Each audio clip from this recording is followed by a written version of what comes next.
En un país como el nuestro, las oportunidades de crecimiento económico resultan milagros cíclicos que permiten oxigenar en el imaginario la posibilidad del desarrollo y el salto cualitativo de sus habitantes.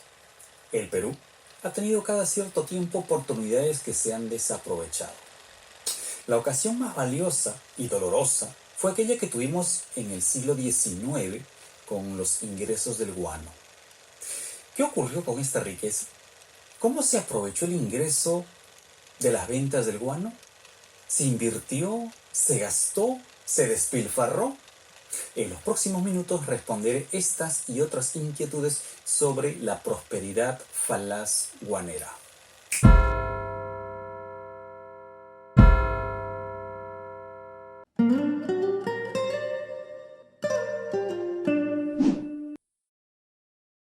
En plena revolución industrial, cerrando la primera y empezando la segunda revolución industrial, se empezó a vender guano, un fertilizante que salía en principio de Madagascar, en África, pero que al agotarse dejó al Perú con el monopolio de este negocio. Así que imagina lo siguiente: Perú, a mediados del siglo XIX, era el único país en el mundo que vendía guano. Algo así como que todos los pozos de petróleo, al decir de algunos historiadores, se hubiesen ubicado en la costa peruana o en nuestras islas y nadie más hubiese vendido petróleo. O imagina que el único proveedor de gas natural en el mundo hubiese sido Perú. Algo así. El guano fue eso para la economía peruana en el siglo XIX. Lamentablemente, no tuvimos un manejo apropiado para su venta. Para 1841, el Estado, viendo el ingreso interesante que generaba, empezó a arrendar las islas, no a vender guano, sino a alquilar las islas a diversas compañías y familias para obtener un ingreso por este alquiler. Cuando se dio cuenta que estaba haciendo mal, y vaya que tomó unos años, decidió realizar un nuevo sistema llamado de consignaciones. A partir de 1847, el sistema de consignaciones que estableció el Estado peruano le permitió controlar casi todo el proceso de venta. Aunque la extracción y la venta final estaba en manos de los consignatarios, el Estado peruano regulaba este proceso. Pero aquí viene un problema: que los consignatarios debían depositar una garantía para extraer el guano. Y al no contar con esta garantía, el Estado les prestaba el dinero para que ellos hagan este depósito. Luego, los consignatarios llevaban el guano a Europa, ofrecían el guano y cuando vendían, recién enviaban el dinero para que el Estado peruano haga uso de las utilidades que obtenía con este negocio. Como verán, había que esperar a que los consignatarios realicen las ventas, realicen los cobros y hagan los depósitos al Estado peruano. Y este tiempo generaba una serie de inconvenientes que veremos en un momento. El Estado peruano, para la década del 50, decidió cambiar este sistema. Los consignatarios fueron absorbidos por la capacidad del financiamiento extranjero y este pasó entonces a un sistema de ventas directas, ya en 1850. Uno de los más conocidos es el que se realizó con la casa Gibbs de Gran Bretaña. Para la década del 60, los consignatarios nacionales prácticamente desaparecieron. Los consignatarios extranjeros terminarían desapareciendo para 1869 con la firma del Contrato Dreyfus. Y es que la firma de este contrato marca el monopolio en la venta de guano a través del Estado y utilizando a una casa, la casa judío-francesa Dreyfus. Para entonces, el presupuesto pasó de 5 millones de pesos que mencionábamos al empezar la etapa republicana a 10 millones de pesos. Pero la recaudación superaba largamente los 21 millones de pesos. Y el 79% de esta recaudación provenía solo de las ventas del guano. Entonces, imagina, para 1850, un Estado peruano que necesita 10 millones de pesos en promedio para vivir, pero que está recaudando en ese momento anualmente 21 o poco más de 21 millones de pesos. Y que de ese total, el 79% sale exclusivamente de las ventas del guano. Una década después, se superaba largamente esta cifra. El Estado peruano estaba recaudando 34 millones de soles. Los pesos habían desaparecido, pero tenía el equivalente. 34 millones de soles. A ver, ¿cuánto guano crees que vendimos? Haciendo un arco de 20 años se lograron colocar más o menos 11 millones de toneladas de guano. Es decir, cubrimos el mundo con guano. Aproximadamente estamos hablando de 38 millones de dólares, que convertidos a la moneda de entonces serían unos 750 millones de soles. En un arco de 20 años, 750 millones de soles. Y haciendo el arco de una necesidad de 10 millones de soles por año. Si en 20 años el Estado peruano necesitaba 200 y recaudó 750 millones, imagina la cantidad de dinero que ingresó al Estado peruano en aquel entonces. Bueno, no solo imaginen la cantidad de dinero que ingresó en aquel entonces, ahora piensa cuál fue el destino de tanto dinero. A ver, los inversionistas consignatarios llevaron su dinero a las haciendas agroexportadoras de caña de azúcar, de algodón, en la costa norte del Perú, en la costa central, en la costa centro-sur peruana. Estamos hablando de zonas como Lambayeque, La Libertad, Ancash, Lima, Ica. Y ahí se dieron las principales inversiones en el sector agroindustrial.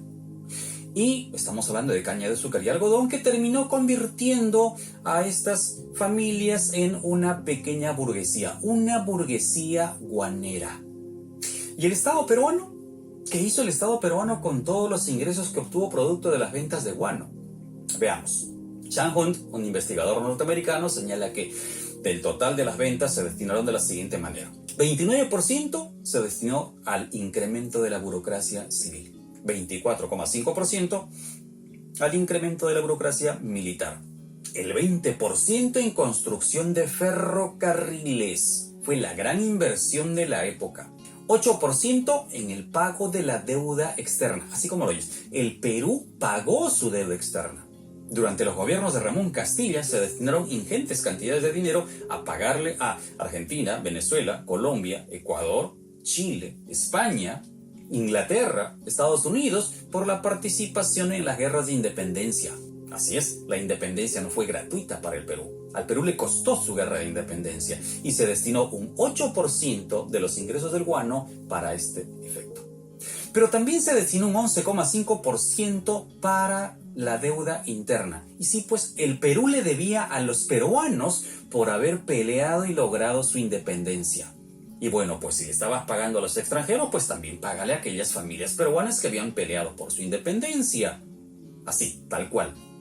El Perú destinó 11,5% al pago de la deuda interna, con leyes tan extrañas como la ley de consolidación que veremos en otra entrega.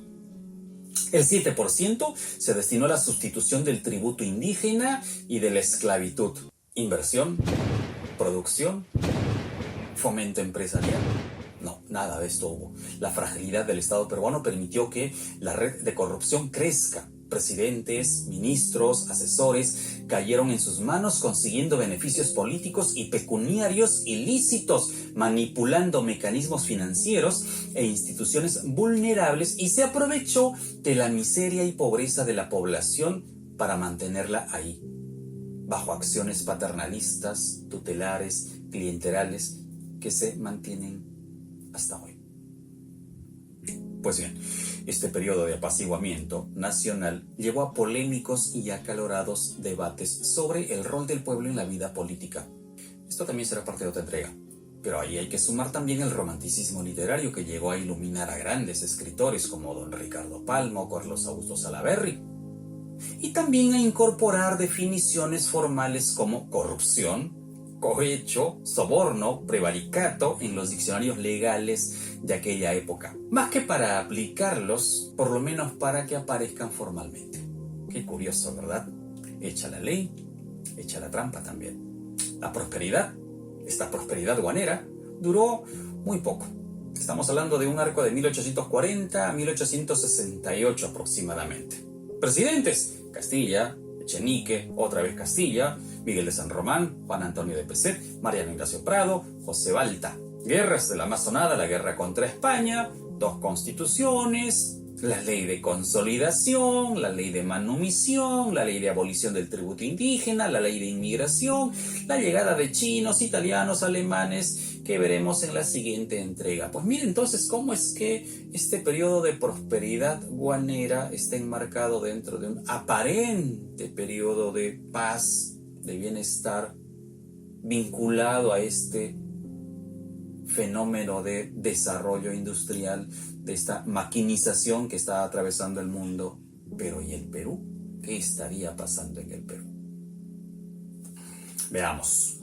Perú se convirtió en el primer exportador de guano a nivel mundial. No era poca cosa, tuvimos todas las condiciones para lograr el tan ansiado crecimiento que llevaría al progreso y el desarrollo, pero no pasó de ser una ilusión, una prosperidad falaz. Claro, para algunas familias y empresas fue una realidad contante y sonante. El Estado insolvente esperaba a los consignatarios y sus ventas. Pero como les mencionaba hace un momento, estas ventas demoraban, había que esperar a que se haga el negocio. Y entonces el Estado, carente de recursos en ese momento, buscando el dinero para las obras públicas, se prestaba de estas empresas y familias. Y entonces armó un círculo vicioso. El consignatario iba, ofrecía el guano, vendía y enviaba el dinero al Estado peruano. Mientras tanto, el Estado peruano, al ver que no llegaba este dinero, solicitaba préstamos a estas mismas familias para que les adelanten las ventas del guano, el dinero con el que empezarían obras públicas. Se convirtió entonces así el Estado peruano en deudor y a los consignatarios en su mayor prestamista. Eso sí, ellos muy honestos, con bajos intereses. Apenas un 13% por los préstamos que le hacían al Estado peruano. Pese a todo ello, el Estado peruano había roto el círculo vicioso de la pobreza, que señala que al no poseer capital para modernizarse, perennizaba, sostenía este nivel de pobreza. El Perú había obtenido dinero. Le había caído prácticamente del cielo, o bueno, salido de las Islas Guaneras, y no había que hacer mayor esfuerzo, porque el guano es excremento de las aves de nuestro litoral. Y el Estado peruano vendía eso, vendía excremento. Literalmente estábamos cubriendo el mundo con el excremento de nuestras islas. Y no había que seleccionarlo, no había que hacer una clasificación de materia prima de primera calidad, de segunda calidad, guano de exportación nivel A1, A2. No había que hacer nada de eso, solamente sacar el guano, embolsarlo, embalarlo y enviarlo a Europa. Lamentablemente, el Estado peruano no aprovechó esto. Sin conciencia política, sin planificación, solo sería y fue una bonanza coyuntural. Como hemos visto, el dinero del guano sirvió para engrosar la planilla del Estado peruano. Formó y aseguró un mercado de clientes políticos para el control del poder. Castilla, que en el gobierno de Gamarra había sido ministro de Hacienda, ya en su primer mandato dio una serie de medidas para favorecer a familias y a grupos políticos al interior del país para mantenerse en el cargo. Echenique manipuló los papeles de la deuda interna y generó tremendo escándalo para asegurar su clientela política. Castilla utilizó a la población negra e indígena para que en una guerra civil termine desplazando a Echenique y haciéndose del poder nuevamente. Se modificaron 2 veces las leyes, la constitución se modificó en 2 oportunidades justamente con este mismo afán. El dinero que ingresó por efectos de ventas de guano no transformó la materia prima, porque como les decía, era solo excremento lo que se vendía. No hubo valor agregado. Los ingresos tampoco promovieron la industrialización o la maquinización en el país. No se modificó el sistema educativo, no se promovieron niveles de investigación en las universidades o en las escuelas de la época. Terminamos consumiendo bienes importados. Lamentablemente, nunca fue un proyecto. Fue solo una intención para acaparar y perpetuar el poder.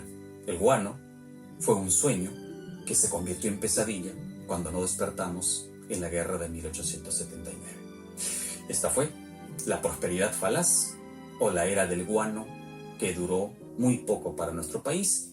Recuerda, entender nuestro pasado madura la conciencia de nuestra libertad, o al contrario, afirma nuestra esclavitud. Hasta la próxima.